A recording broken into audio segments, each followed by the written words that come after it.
Hi, I'm Richard O'Keefe, here to help fundraising event organizers everywhere raise more money to help more people. The second objective of a successful fundraising event is to help guests gain a desire to support your cause. We do that by educating them and making an emotional appeal.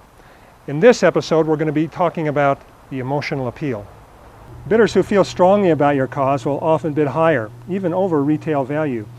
I once sold a restaurant package that was worth about $75. I sold it for $750.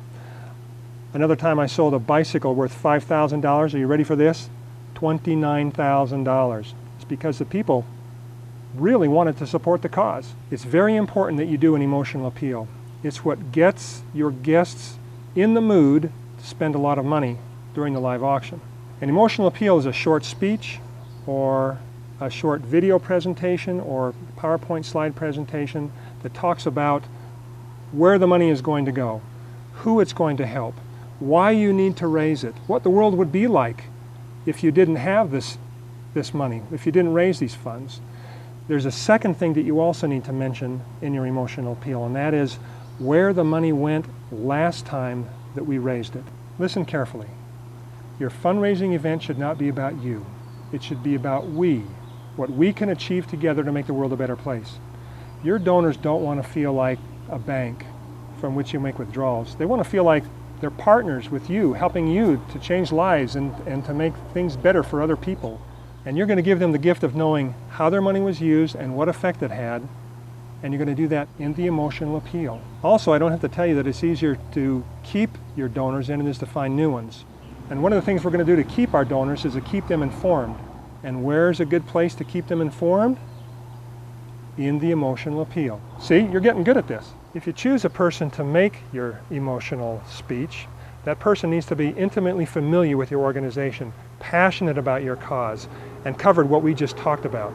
And depending on your cause, we want everybody in the audience to become just a little misty-eyed. Excuse me, could you hand me that right there?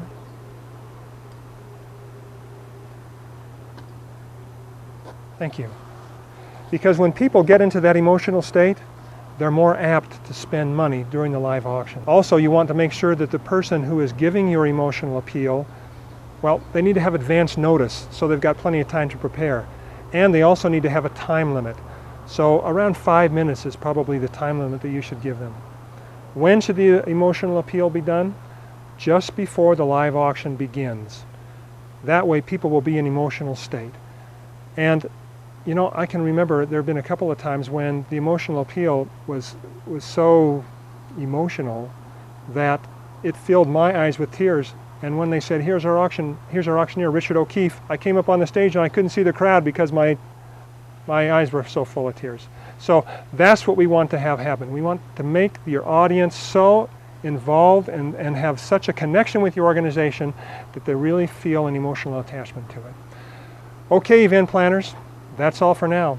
Until next time, may you find success shaking the money tree.